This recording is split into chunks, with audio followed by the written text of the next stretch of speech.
Maintenant que j'ai un générateur de signaux, je vais en profiter pour faire une étude d'impédance dans des circuits alimentés en courant alternatif et on va étudier plusieurs configurations en série, en parallèle, entre des condensateurs, des bobines et des résistances. Donc je commence cette première série par l'étude d'un circuit condensateur-résistance en série alimenté par un générateur en courant alternatif. Et le générateur, il n'a pas de prise de terre. On va regarder ce qui se passe au niveau de l'oscilloscope avec deux sondes, une aux bornes du condensateur et une aux bornes de la résistance. On va faire varier les fréquences et on va voir ce qui se passe.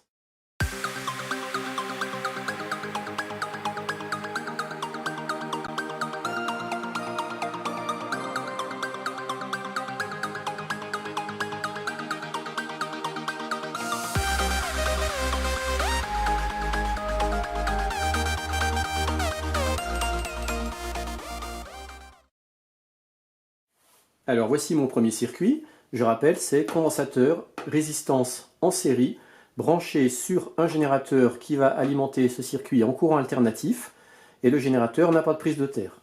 Je prends un condensateur de 100 nanofarad et une résistance de 330 ohms.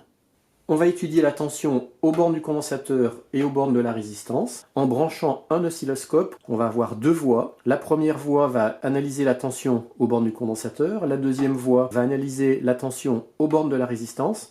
Mais pour que ça marche, les sondes, il faut les brancher comme ça. Les deux grounds des deux voies, on va les relier ici en un point commun entre le condensateur et la résistance. La sonde positive de la voie 1, on va la brancher avant le condensateur.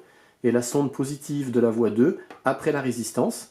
Alors vu qu'on va avoir un montage à l'envers, puisqu'ici on a le plus, ici on a le moins, et ici on a le moins, ici on a le plus, eh bien il faudra penser au niveau de l'oscilloscope à inverser la voie 2 pour afficher les tensions dans le même sens. Alors on va regarder au niveau de la breadboard concrètement qu'est-ce que ça donne.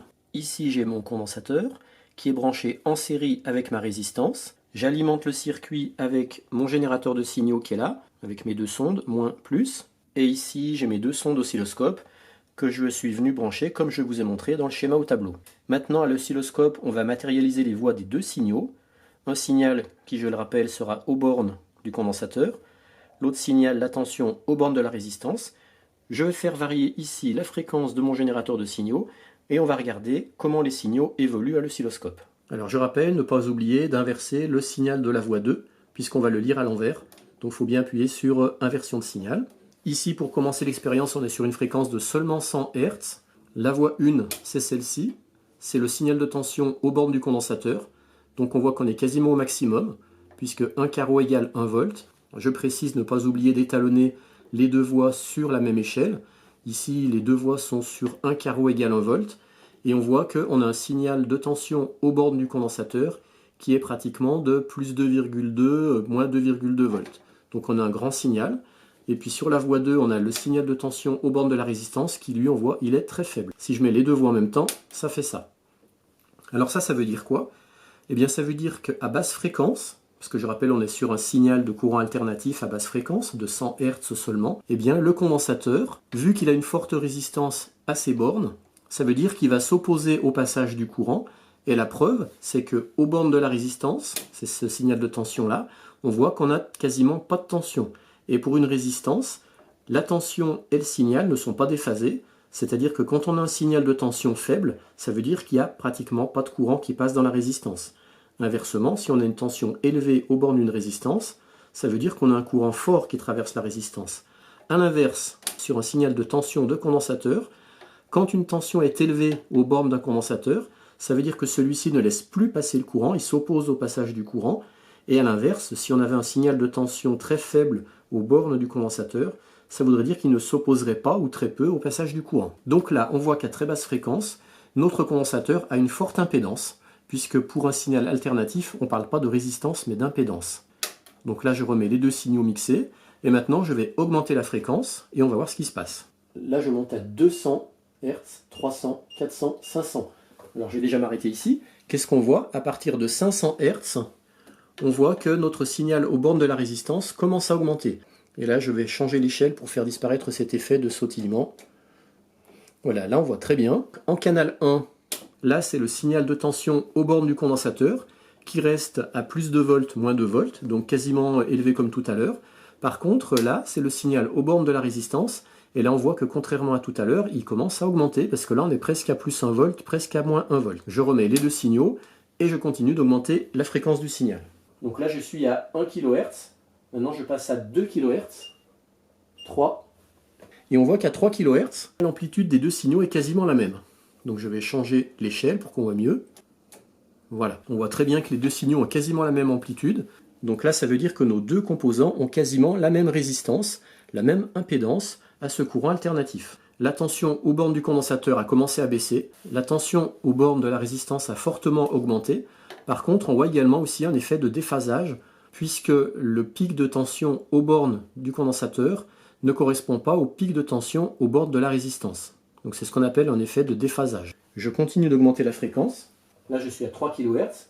Je passe à 4, 5, 6, 7, 8, 9, 10.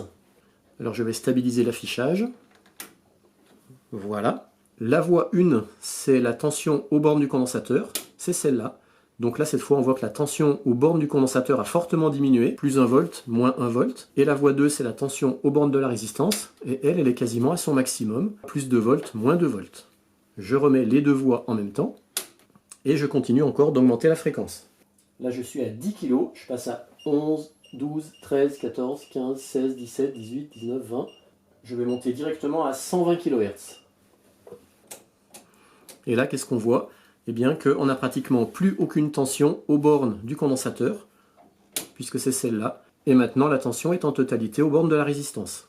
Tout ça, ça veut dire quoi? Ça veut dire que plus on monte en fréquence, plus le condensateur devient passant, donc plus son impédance diminue, moins il s'oppose au passage du courant, et donc logiquement, la résistance recevra plus de courant, et c'est pour ça que la tension à ces bornes sera à son maximum. À partir d'une certaine fréquence, le condensateur se comporte comme un simple fil et n'oppose plus aucune résistance. On parle d'impédance pour un courant alternatif. Je passe à 1 MHz, je change l'échelle, et là on voit que la tension aux bornes du condensateur est quasiment nulle.